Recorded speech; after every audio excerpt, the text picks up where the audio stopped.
বেতরের নামাজ সম্পর্কে প্রশ্ন করেছেন এক ভাই, কিন্তু আসলে সময় তো কম। বেতরের একটা লিফলেট আছে, লিফলেটটা দেব, সংক্ষেপে বলি। বেতরের নামাজ সর্বনিম্ন 1 আর সর্বঊর্ধ্বে 11 রাকাত পর্যন্ত, 11 রাকাত পর্যন্ত, যেটা তাহাজ্জুদ। তাহাজ্জুদ আর বেতর একই জিনিস। বেতর মানে বেজোড়, আসলে ওটাকে তাহাজ্জুদটাকে বেজোড় করে দেওয়া হয় বেতর। তাহলে সর্বনিম্ন 1 যখন পড়বেন, 1 পড়ার তরিকা খুব সহজ। 1 রাকাত আলাদা করে বেতর পড়েন। নবী সাল্লাল্লাহু আলাইহি ওয়াসাল্লাম অধিকাংশ সময় 1 পড়তেন, 2 2 2 2 করে পড়ে শেষখানে 1 পড়তেন। এবং নবী সাল্লাল্লাহু আলাইহি ওয়াসাল্লাম হুকুমও এরকম করেছেন, সালাতুল লাইলি মাসনা মাসনা, রাতের নামাজ 2 2 করে পড়ো। ফাইজা খাশিয়া আহাদাকুমুস সুবহা, তারপরে তোমাদের যখন ভোর হয়ে যাওয়ার, সকাল হয়ে যাওয়ার, ফজর হয়ে যাওয়ার আশঙ্কা হবে, সাল্লা রাকাতান ওয়াহিদা, সাল্লা রাকাতান ওয়াহিদা, 1 রাকাত নামাজ পড়ে নাও। তুতিরু মাকাদ সাল্লাইত, সারা রাত যে নামাজ পড়লে সবগুলি বেজোড় হয়ে গেল। 2 2 2 2 যত পড়েছিলে 1 পড়ার পরে সবগুলিকে বেজোড় বানিয়ে দিলে। এই হচ্ছে বেতর পড়ার উদ্দেশ্য, যে সারা রাতের যত নামাজ হলো সবগুলিকে বেজোড় বানিয়ে দাও, সন্ধ্যা থেকে নিয়ে মাগরিবের পর থেকে শুরু করে। মাগরিবটাকে বিতরুন নাহার বলা হয়েছে। সারা দিনে যত নামাজ পড়লে 2 2 2 2 2, আর মাগরিব 3 পড়ে বিতরুন নাহার, দিনের নামাজকে বেজোড় করে দিলে। ইন্নাল্লাহ বিতরুন, ইন্নাল্লাহ বিতরুন ইউহিব্বুল বিতরা, আল্লাহ বেজোড় এবং বেজোড়কে ভালোবাসেন। এই জন্য দিনেরও নামাজ বেজোড় আর রাতেরও নামাজ বেজোড়। এই জন্য 1 রাতে 2 বার বেতর পড়তে নিষেধ করা হয়েছে, কারণ 2 বার যদি বেতর পড়েন তো বেজোড় বেজোড় কি হয়ে যাবে, জোড় হয়ে যাবে, নিষেধ করা আছে। লা বিতরা না বিলাইলা, নবী সাল্লাল্লাহু আলাইহি ওয়াসাল্লাম বলছেন যে 1 রাতে 2 বার বিতর নেই। একটা লোক বিতর পড়ে শুয়ে গেছে আর তারপরে ঘুম হয় না বা ঘুম ভেঙে গেছে, তাহাজ্জুদ পড়ো, আবার বিতর পড়তে চায় না, নিষেধ। বেতর পড়ি না, জোড়া জোড়া পড়ে এখন। তাহলে বেতর 1 রাকাত পড়াইটা হচ্ছে শ্রেয়, উত্তম। 3 রাকাতও পড়তে পারেন, 5ও পড়তে পারেন, 7ও পড়তে পারেন, 9ও পড়তে পারেন, 11ও পড়তে পারেন, একসাথেও পড়তে পারেন, ভেঙে ভেঙে পড়তে পারেন।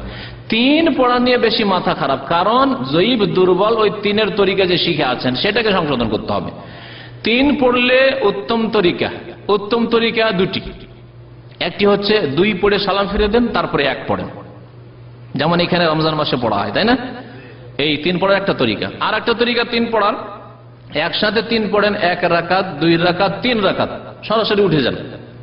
2 রাকাত পড়ে তাশাহুদে বসবেন না, এইভাবে একসাথে 3 রাকাত পড়েন বিনা তাশাহুদে, বিনা আত্তাহিয়াতে, শেষখানে আত্তাহিয়াত পড়েন। আর কুনুত আছে, কুনুত রুকুর আগেও করা যেতে পারে, রুকুর পরেও করা যেতে পারে। ওর জন্য তাকবীর দেওয়ার দরকার নেই, সূরা শেষ হলো পড়ে নেন, অথবা রুকুর পরে পড়েন, দুটোই জায়েজ রয়েছে, দুটোই প্রমাণিত।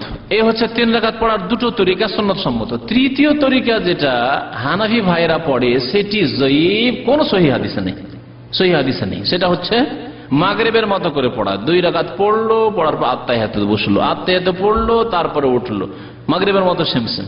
তারপরে উঠে আর 1 রাকাত পড়লো, আর 1 রাকাত পড়ে আবার তাকবীর দিল, তাকবীর দেওয়ার পরে কুনুত পড়লো। তো এখানে এই তরিকাতে 2টো দুর্বলতা। একটা দুর্বলতা হচ্ছে মধ্যখানে 2 রাকাতের পর আত্তাহিয়াতে পড়া, এটা জয়ীফ, ভিত্তিহীন, সুতরাং এটা করবেন না। আর একটি হচ্ছে এই যে তাকবীর দেওয়া, এর কোনো প্রমাণ নেই।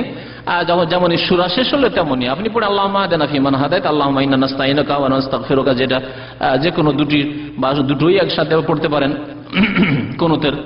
তারপরে আরেকটি মাসলা শুনে 2টি ভুল তো হইল, তাই না? তৃতীয় ভুল হচ্ছে হানাফি মাযহাবের, যে তারা কুনুত পড়াকে, বেতরের কুনুতের দোয়া পড়াকে ওয়াজিব মনে করে, সেটা ভুল। এটি হচ্ছে সুন্নত, কারণ ওয়াজিব হলে নবী সাল্লাল্লাহু আলাইহি ওয়াসাল্লাম কখনো ছাড়তেন না। অথচ নবী সাল্লাল্লাহু আলাইহি ওয়াসাল্লাম থেকে বেশ কিছু সময় প্রমাণিত যে তিনি মাঝে মাঝে কুনুত ইচ্ছা করে, ভুলে গিয়ে না, ইচ্ছা করে ছেড়ে দিতেন। যেহেতু হানাফি মাযহাবে বেতরের কুনুতকে ওয়াজিব করে দেওয়া হয়েছে, সেজন্য কুনুত যদি কেউ ভুলে যায় তাহলে তারা সহসেজদা করে। তাহলে এই বেতরে, হানাফি ভাইদের বেতরে 3টি ভুল। একটি হচ্ছে মাগরিবের মতো করে আত্তাহিয়াত পড়া 2 রাকাতের পরে, 2 নম্বর হচ্ছে সূরা পড়া, সূরা ফাতিহা, আর একটি সূরা পড়ার পরে একটা তাকবীর দিয়ে তারপরে কুনুত পড়া। 3 নম্বর ভুল হচ্ছে কুনুতকে ওয়াজিব মনে করা, আর কারো যদি ছুটে যায় তাহলে সহসেজদা করা। এই 3টি ভুল ছেড়ে দেন, তাহলে বেতর সহি হয়ে যাবে।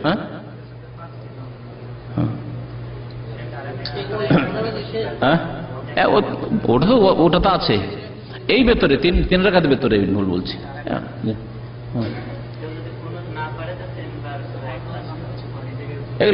এগুলো কোন দলিল নয়, জয়ীফ দলিল না, এগুলো বিদাতীদের, জাহেলদের কথা। যে কেউ যদি কুনুত না পারে তাহলে কি করবে? 3 বার কুল পড়বে। এগুলো জাহেলদের, এগুলো হানাফি ফিকহার কথা নয়, এগুলো জাহেলদের কাজ।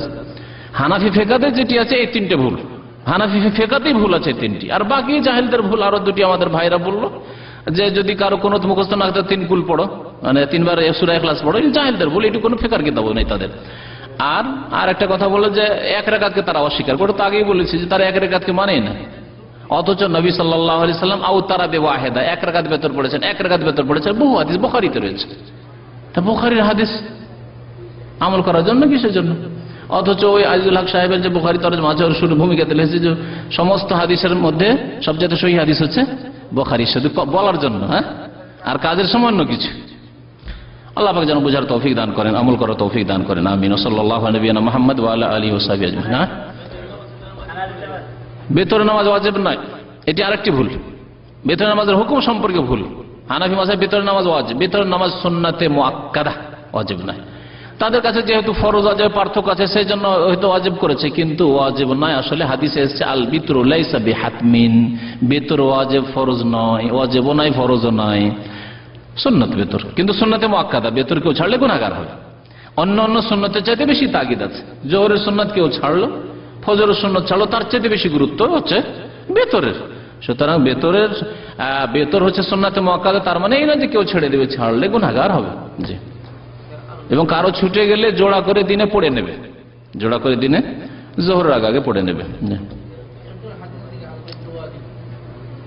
সহিহ হাদিস নয়, সহিহ নয় বলছেন। ওটার মানে হচ্ছে যে আছে যেমন গোসল ইয়ামুল জুমাতে ওয়াজিবুন আলা কুল্লি মুহতালিম, জুমার দিনের গোসল করা প্রত্যেক সাবালকের জন্য ওয়াজিব। এর মানে কি? সাবিতুন মুআক্কাদাতুন, এর অর্থ। জি।